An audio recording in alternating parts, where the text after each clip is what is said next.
Parfait, on a défini le courant électrique, mais on sait, si vous avez fait un peu d'électricité au secondaire, que la loi d'Ohm nous parle aussi de résistance électrique.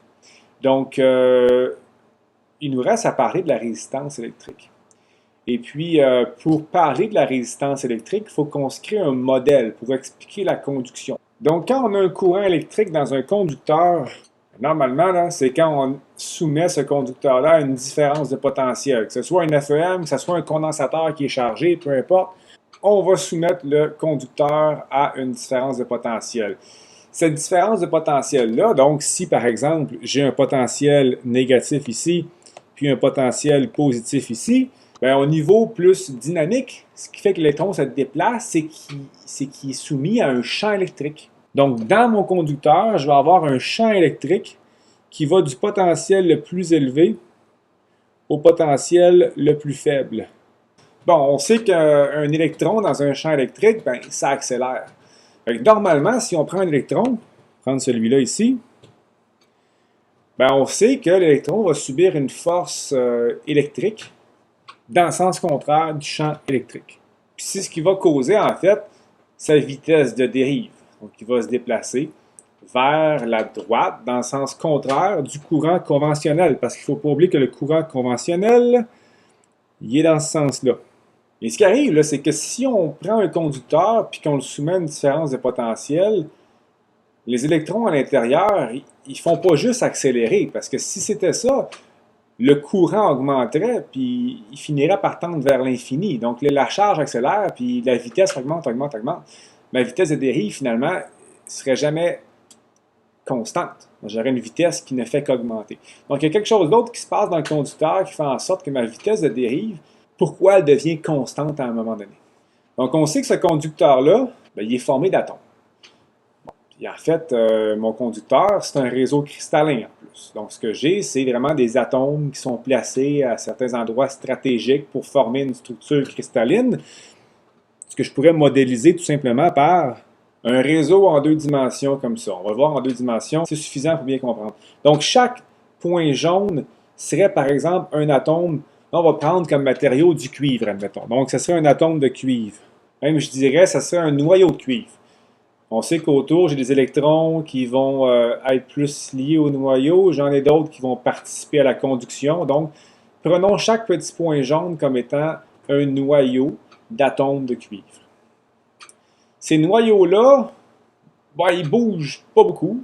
En fait, à température nulle, ils ne bougent pas, mais si la température augmente, ce qui arrive, c'est qu'on peut voir ce réseau-là comme étant un ensemble de masse ressort. Donc, finalement, il y a de l'énergie thermique là-dedans qui fait en sorte que mes atomes peuvent vibrer un par rapport à l'autre, mais globalement, leur position reste pas mal stable.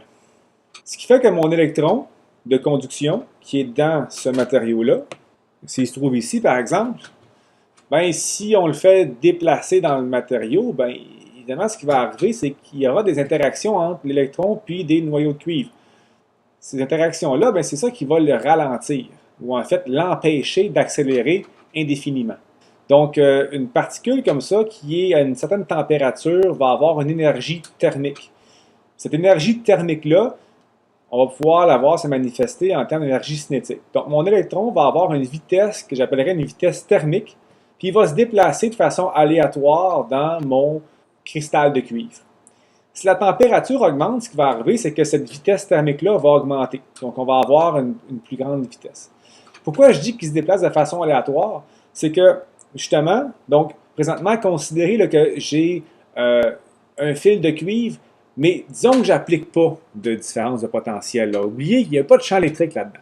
J'ai juste un électron qui se déplace avec une vitesse thermique. Donc, ma vitesse thermique fait en sorte que l'électron va se déplacer. Il va subir une collision. Collision, collision, collision, collision, collision, collision, collision, collision, collision. Puis tu sais, en fait, si je suis assez patient, là, ce que je remarquerai, en fait, c'est que globalement, l'électron, il ne se déplace pas. Il va toujours rester dans une région qui est globalement la même. Donc, c'est pour ça que même s'il y a une vitesse thermique, l'électron, s'il n'y a pas de champ électrique dans mon matériau, même s'il se déplace, il se déplace en faisant rien. Globalement, c'est comme si, en moyenne, il se déplaçait. Ce que je veux, en fait, c'est que je voudrais que l'électron se déplace avec une vitesse thermique, mais que globalement, il soit en dérive dans une direction ou dans une autre. Donc, pour la vitesse thermique, là, on parle d'une vitesse de l'ordre de 10 à la 5 mètres par seconde. Fait que c'est ultra rapide. Puis comme je vous dis, si la température augmente, cette vitesse-là augmente. Donc, juste pour faire réfléchir, qu'est-ce qui arrive, c'est que si la vitesse augmente, là, ben, je vais avoir plus de collisions par unité de temps. Maintenant, si j'applique une différence de potentiel sur mon conducteur, ben là, ce champ électrique-là, je vais le voir apparaître à l'intérieur du conducteur.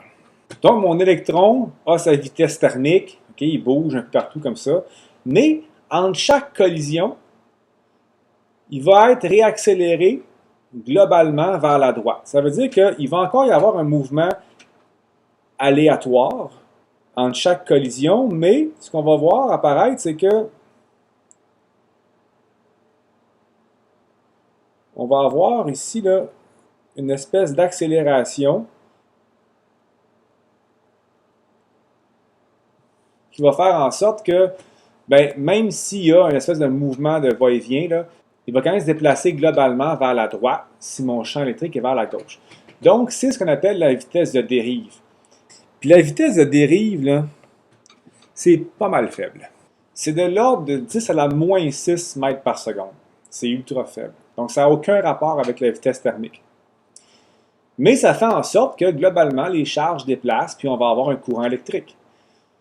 Puis mon fil de cuivre ici, là, ben, il est rempli d'électrons. Fait que même si ça prend un temps énorme pour qu'il se déplace jusqu'au bout du fil, ben, il y en a tellement par unité de volume que je vais avoir globalement une charge nette qui traverse qui est assez grande par unité de temps. Donc, je vais avoir un courant électrique qui est significatif. Bon, en équation maintenant, qu'est-ce qu'on peut dire de ça? On a vu que l'accélération de mon électron, de ma charge, c'est QE sur M. Donc ici, ma charge, c'est moins E. Disons qu'on prend l'électron après une collision. Donc après la collision, l'électron peut avoir une vitesse vers la droite, vers la gauche, vers le bas, vers le haut. Donc statistiquement, je dirais la vitesse moyenne de mon électron après une collision est nulle. Parce que j'ai autant de chances que ça soit dans un sens que dans l'autre. Donc je peux dire que la vitesse de mon électron après une collision, ben, c'est l'accélération fois le temps. Et justement, c'est que là, le temps que, évidemment, ce temps-là, je peux prendre un temps qui est énorme, là, mais ça ne donne rien. Parce qu'en fait, l'électron, après une collision, il va en faire une autre, puis une autre, puis une autre, puis une autre. Le temps entre deux collisions peut varier. Mais on va avoir un temps moyen entre deux collisions pour un matériau donné. Donc, ce que je vais faire, c'est que si je m'intéresse à la vitesse moyenne de mon électron entre deux collisions, bien, je ne prendrai pas n'importe quel temps. Ce que je vais prendre, c'est que je vais prendre le temps moyen entre deux collisions. Ce temps moyen-là, on le nomme taux, ce qui fait que ma vitesse, après un temps t, deviendra la vitesse de dérive après un temps qui correspond au temps moyen entre deux collisions. Et on a un modèle maintenant qui explique de façon plus fondamentale la vitesse de dérive de mon électron. On sait, on a vu dernièrement que J est égal à moins NE-VD. Donc, ce que je vais faire, c'est faire un peu d'algèbre. Donc, si je remplace ici ma vitesse de dérive, bon, j'ai quelques simplifications à faire. Moins, j'ai un E carré. Et là, je peux relier directement la densité de courant avec le champ électrique appliqué dans mon fil. Et le terme que j'ai ici, là, ça veut dire en fait, j'applique un champ électrique sur mon fil, je vais générer un courant, une densité de courant J.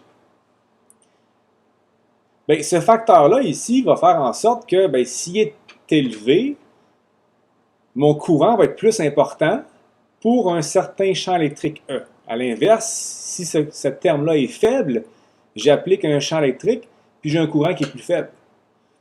Donc, on vient d'expliquer ici ce qu'on appelle la conductivité.